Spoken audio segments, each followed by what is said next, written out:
Kayla, and welcome to Catalyst Conversations, Episode 4. Today I'm here with Ben, Fern, and Gato, and we're going to be talking about creative sprints versus campaign timelines and which one could work best for your situation. Creative sprints have more to do with brainstorming and getting ideas out there, while campaign timelines help keep things in order and keep things strategized. Personally, I feel like a mix of both is normally what's the most beneficial, but that's what we're going to dive into today. So we're just going to talk about everybody's takes and what we all think. Okay, so personally for me, I think campaign timelines are definitely what we should work towards in the sense of having everything planned ahead. A quarter ahead is always a goal. But I'm not going to lie, you guys, I feel like I work better with a creative sprint. There's nothing like the pressure, like the time is ticking. You have to design. Are you going to make it in time? Are you going to make it to the meeting? How's the client going to feel? It's more like rewarding to me, but maybe I'm insane. What do you guys think? The reality is that we've become accustomed to working in agile, creative environments, right? We have to operate on trend. We have to operate to, what's happening in the market, what's happening with brands, where the opportunities lie. And when you are working with accounts that really want to leverage that kind of visibility, the creative sprints are absolutely necessary. And then you need to fit that into those campaign timelines. So it's a symbiotic relationship, but the reality is that without one, you can't do the other. And the other is just really kind of setting the pace for the drum, is beating the drum for how things roll out. I think sometimes with timelines, you get kind of into a rhythm and you're not like bringing in new things. You're not reacting to trends or things that you might be able to jump on or to new necessities, right? Like 2 week sprints sometimes can be very fruitful, especially if you're trying to do something creative that's going to be impactful. And I've definitely seen that when we do those kinds of things, it's also when we get the most inspired, right? And people feel like things are moving and it's exciting. And for team creativity and work that we feel has an impact, it's worked for us the most, I imagine, When you're working at a fast pace, do you feel that it's easier to miss something? Do you feel that it's an environment that makes you challenge your concepts? What has been your experience with that? Personally, I feel like working in a fast-paced environment is when I do my best. I think that, like Gato said earlier, the stress of the situation does help me make sure that I'm on my best game. But I also think that brainstorming could also just be really helpful when it's just done casually and not necessarily on a timeline, which I think is also very interesting. And I had my first experience at this agency a couple weeks ago with my first campaign that I got to see out from brainstorming all the way to the actual production and what that looked like, which was really interesting to me. And just keeping those so separate, but also still fostering a really positive brainstorming environment was also really helpful. So I think that both of those put together just really made it the best experience that it could be. And I was actually going to bring that up. So that production that she's talking about, it was creative sprint in every sense of the word. But something also that I was thinking about is that there's different timelines for creative sprints, because for example, for that production, we did it in maybe 2-3 weeks from concept to production. But at the production itself, the team had like this last minute idea for a social extension for the campaign. So that creative sprint was no longer 2 weeks or 1 week. It was actually 30 minutes. And the team had about 30 minutes to brainstorm, put together dialogue, put together a timeline, a shooting schedule for what we were doing. So that creative sprint that was 30 minutes to an hour, I think is some of our best work that I don't know if it would have come up during a casual brainstorm. It was like the pressure, the environment, the energy, and those are all factors that come with a creative sprint.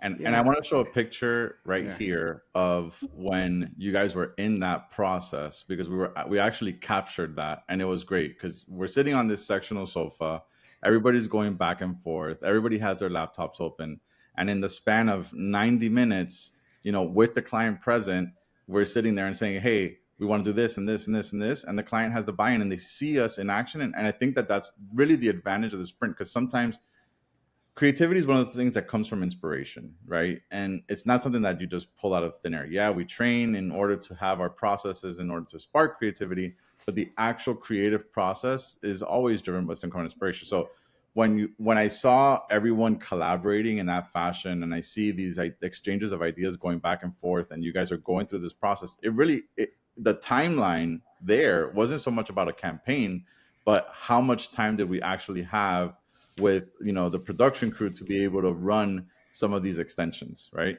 And it was great. It really gave us the opportunity now to add to the campaign timeline and give more longevity to a campaign that, once broadcast has ended, once out of home has ended, what else are we going to do, and how do we continue that conversation with the consumer, making sure that we get to live a little longer, in that top of mind. I think for timelines, there are ways to be creative, and you can fully be creative there with the whole team. And having those timelines and all of that comes with the feeling of being prepared and being ready and taking on a new quarter, a new month, etc.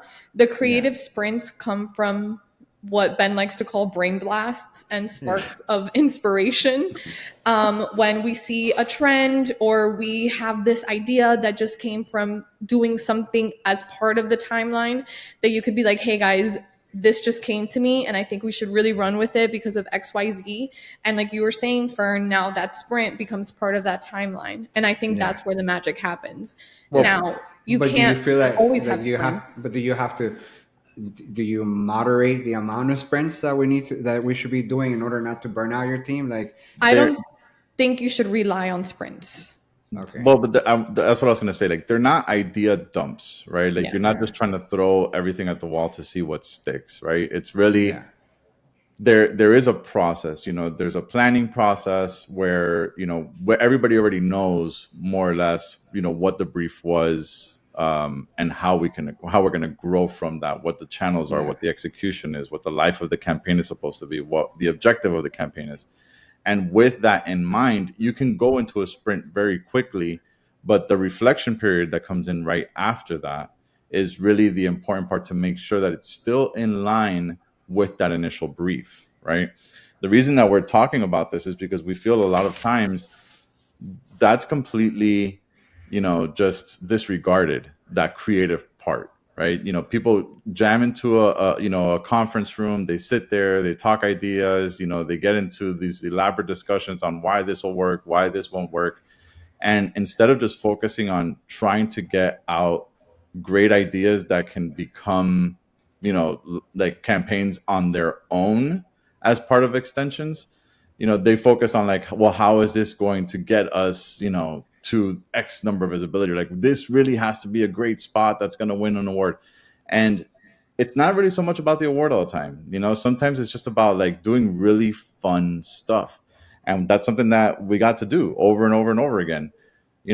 When you have these creative sprints, and we can go back to, so many different times that we've done this in the agency, but now reflecting on what just happened and seeing it in action was really, really cool, because there was no brief, because the brief had already been done, right? Everybody was already briefed, so it was just like, hey, what about this? And it's funny because, yes, I do say brain blast, but it's specific to Gato Neutron over here, who her whole face changes and she gets so excited, and there's this like adrenaline rush that you can see her. She just starts turning red, and she just starts saying the craziest ideas. And I think it's funny, and she says it, but it's the truth, right? For me, I see it in her. Like, I see her brain going, and all of a sudden she has this brain blast, and the idea that she comes up with, it's always it's hit. And then she has her creative team, and Kayla's one of those people that comes in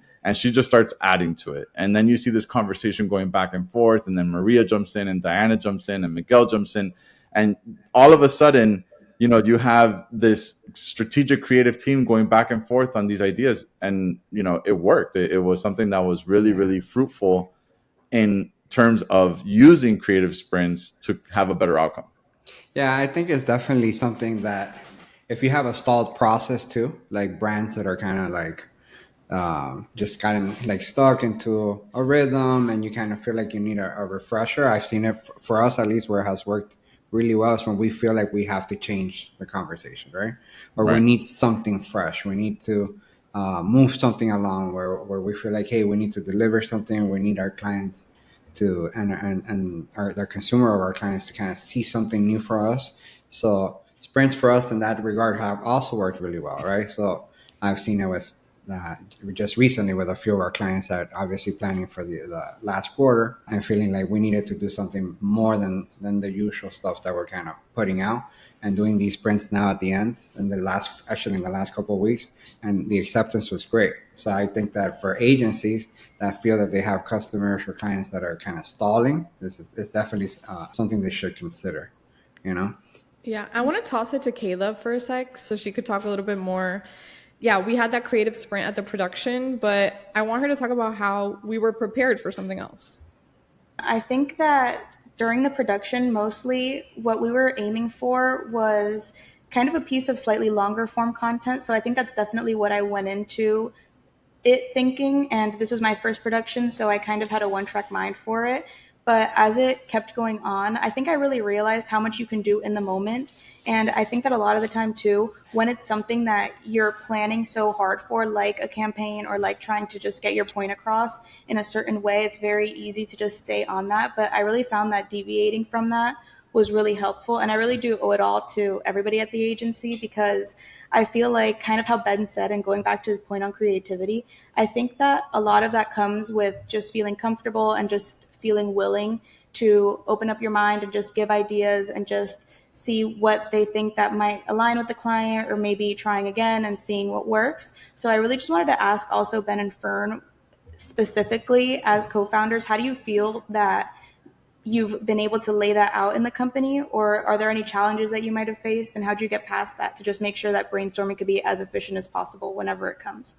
What we have learned over the course of the last 16 years is not to give our opinion, so that people feel that they have the freedom to explore those ideas. A lot of times, especially at us being in the positions as partners, as the founders of the agency, it's kind of, if we say, I don't like that, then it just stops there and the whole thing dies. And instead, we just say, like, go for it. No, I think it's a lot about having trust in the team. I think we have an amazing team right now, and everybody contributes in a fashion that continues to propel us forward, and the brands are loving it. We recently presented a Q4 campaign for South Florals, and they were over the moon for what we're going to come up with. And to see their reaction, and it being one of the clients that we've had the longest, clients that maybe at times shared the frustration on things feel a little stale, and maybe the creativity is not the creative effort, not the creativity, but the creative effort is not being done. And that kind of sent everybody, for us, those are like red alarms, right? So we go straight into the brainstorming sessions and all that. But the way that the process of brainstorming has failed in the past is that it takes too long. So these creative sprints and allowing everybody to really explore it, just the way that you mentioned it, Kayla, is really part of our internal trust in the team that we've built over the course of the last 16 years.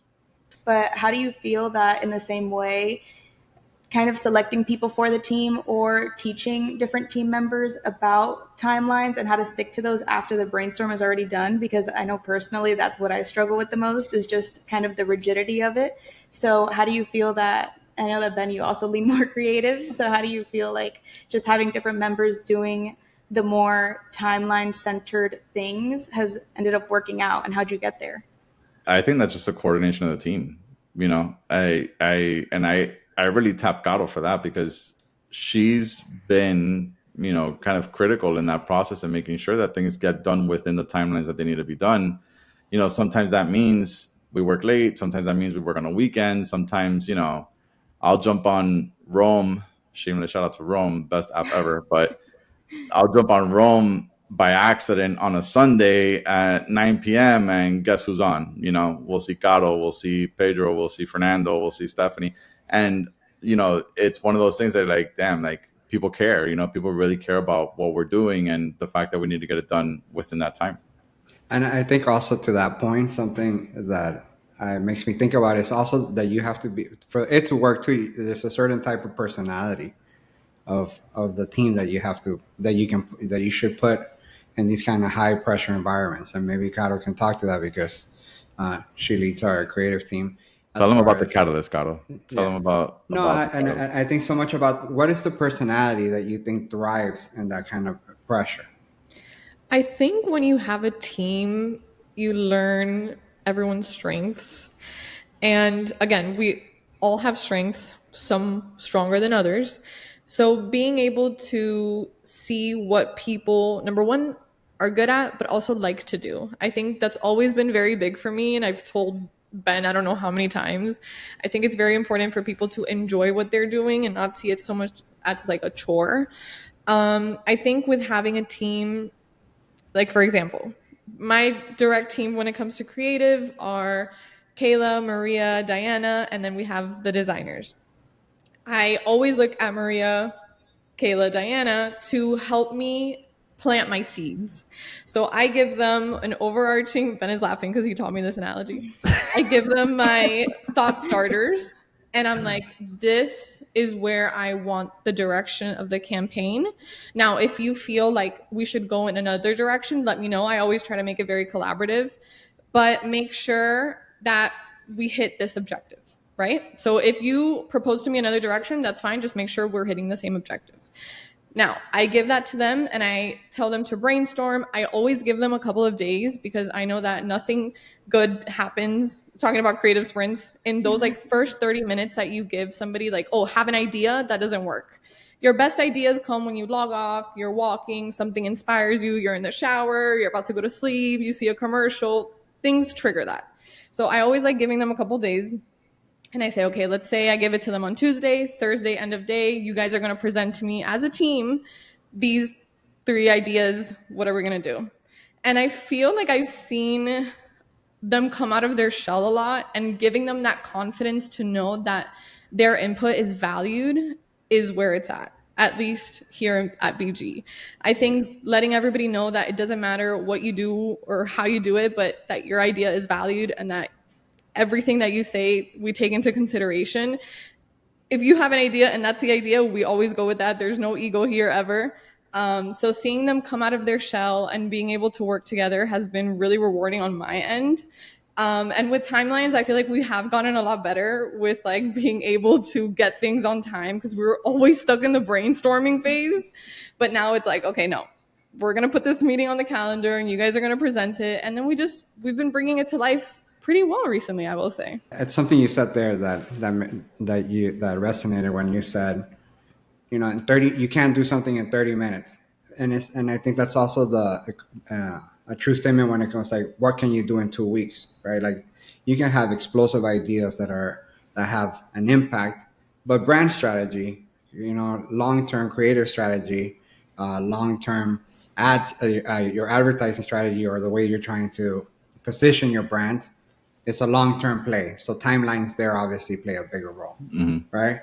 So when I think about it, I just feel it has to be a hybrid model, right? Where you have these bursts of ideas and creativity that you bring into a brand, but at the same time you have this bigger goal or place that you're trying to get to, that and these timelines are and everything it kind of helps you get there, right?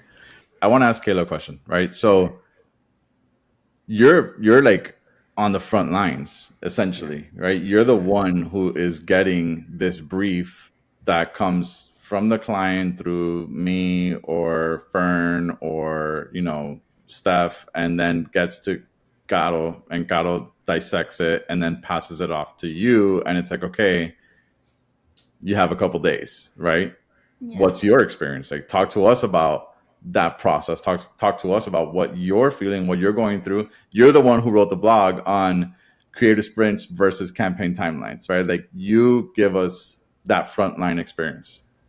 Yeah, well, personally, I feel really supported, I will say, because whenever something does come from Gato, I know that I'm immediately messaging either Diana or Maria and kind of saying, which way do you want to go with this? And then we all kind of do think collaboratively about everything. And so I think that just going from there, and also I just feel like we all really get it. We all know where we have to go, and not having that middleman of having to kind of explain to each other which way we even want to take this. I think that we all, from the beginning, have a pretty good sense of what objective has to be met, especially after Gato kind of tells us a little bit. And then we all know at least which way to go. And that also helps us just come up with ideas that are relevant to what it is that we're brainstorming. Because again, in a brainstorming session, just keeping things, although it is meant to be brain blast, like Ben says, I think keeping things to a level controlled is also extremely helpful and just necessary. So I think that having those almost boundaries in place at the same time that we all know where we're headed does help a lot in those cases.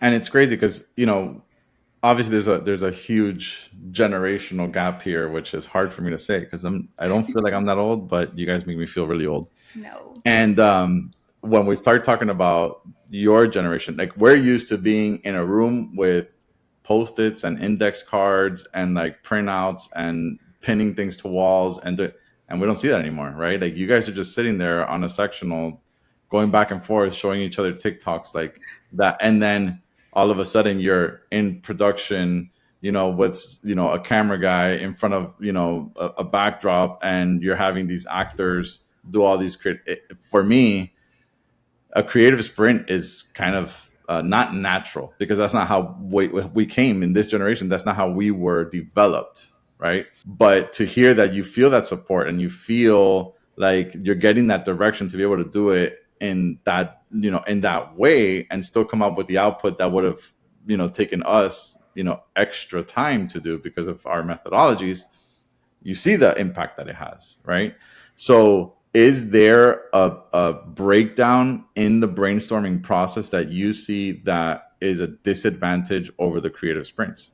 I'm honestly not sure. I do think, going back to what you said, for example, how sometimes it'll just be us showing each other TikToks, or again, like for the recent production that we did, we were telling the talent, hey, you have to base this off of, have you seen this episode of reality TV? That's what we're going for. So I think a lot of the time having really outside of the box things like that is what's the most helpful, at least to me. I think that also it's just so important to keep things fun. At the end of the day, I know that this is an agency, but if you're looking for creativity, you really have to keep it fun. And I think that our clients really also do see that because, again, this is just so fresh on my mind, but going back to that production last week, something that stuck out to me a lot was that the client actually came up to us and was thanking us, and he was just expressing how grateful he was and how he just felt like he could never come up with the creative ideas that we were coming up with.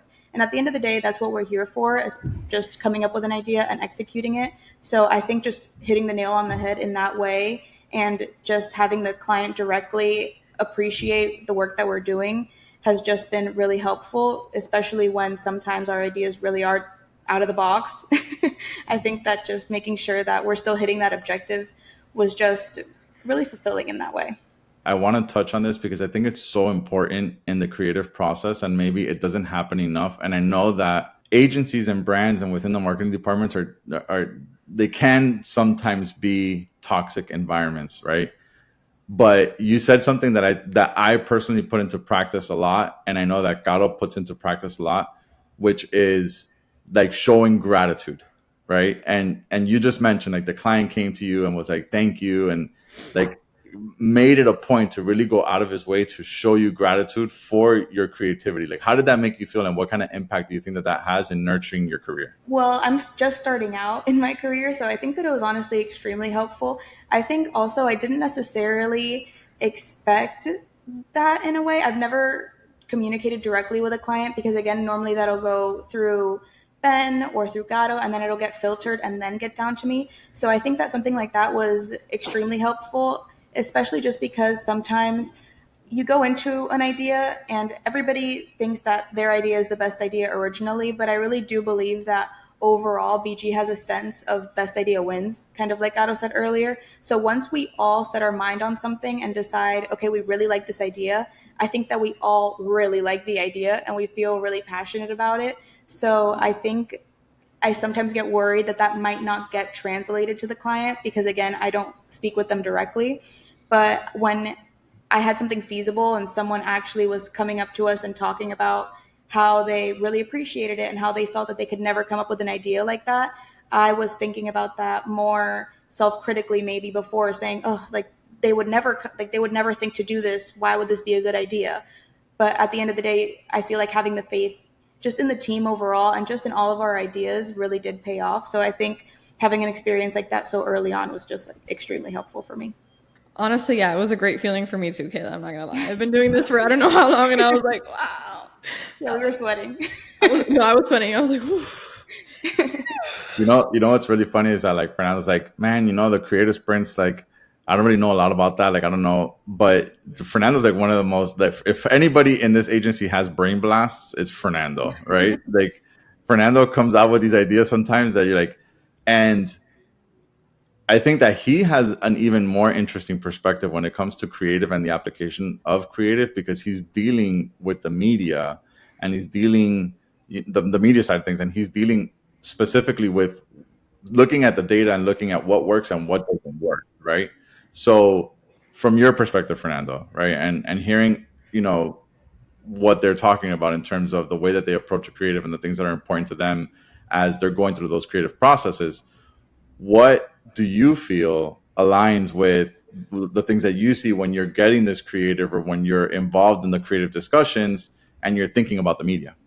I mean, that's why I made the point earlier about how like a longer vision sometimes needs a boost by these shorter things, sprints, right? Or these moments in time that we take advantage of things that are happening. So, like I said, sometimes things become stale or things happen culturally, and we want to jump on them. And these sprints help us be part of that conversation and help our ads, our assets, and things that we're putting out be relevant to some of the things that are happening, especially in social, right? Where we might do something organically, but when we do something really well, we're able to also move that into an ad or an ad space where we can generate some visibility as well. So as far as like feeling like when things need to be re-energized, it's a great methodology, right?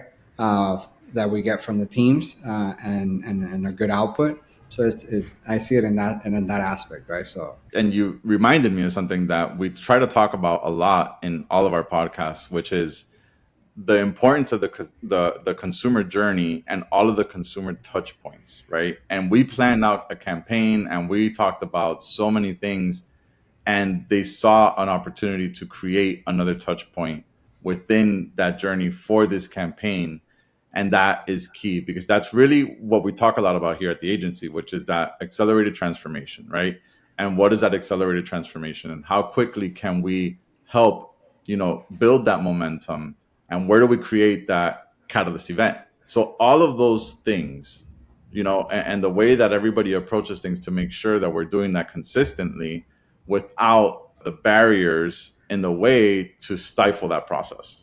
do you feel that sprints have to be a particular time in order to work, or it could be like a day, it could be 2 weeks, or it could just be Creative sprints come in different timelines. The production itself was a creative sprint of 2 weeks. The idea was a creative sprint of 90 minutes. I think mostly, now that I'm thinking about it and we're talking it through, and Ben, you actually said something to this point, and everybody else did too, of I think creative sprints are like tactical extensions of a campaign. And a campaign is like a timeline. So very rarely does a creative sprint, in my opinion, work without a clear objective and goal that the campaign provides. And that's where it fills in. So I don't think it's like a specific week or goal or a specific thing that we have to do as a creative sprint. It's just an opportunity that opens up as part of a campaign that then we can jump on and make a creative sprint. Yeah, I completely agree. And I feel like also I learned in school actually about the product life cycle. And I keep thinking about that so much during this conversation because every product has a life cycle. And there's also a product life cycle extension, which the goal is obviously for your product to just keep getting bigger and better. But for example, if you think about the iPhone, the product life cycle might look like, okay, the iPhone 11 came out, it hit a peak, it did really well, but then it might start dying out, which then comes the iPhone 12, and that kind of becomes the extension of the product. And I think about that so often with these ideas, and I think that specifically during campaigns, keeping brainstorming throughout the entire process could also be really beneficial because it can not only spark an idea at the beginning, but also keep things fluid and keep things growing as they go and extend the life cycle of the campaign in a way. So I do think that that's really, really beneficial, but of course also needs to be kept in check by some time boundaries, which I feel like sometimes is a little bit more difficult. But thank you guys so much for listening to this episode of Catalyst Conversations. I hope you enjoyed it as much as we did. And just a little recap, we were talking about campaign timelines versus creative sprints. And I think that we all came to the conclusion that just because something is structured doesn't necessarily mean that it's limited. Personally at BG, we all have amazing experiences being creative, but we also have amazing experiences executing a project and making sure that it actually gets seen all the way through. So thank you so much for listening, and we'll see you next week in episode 5.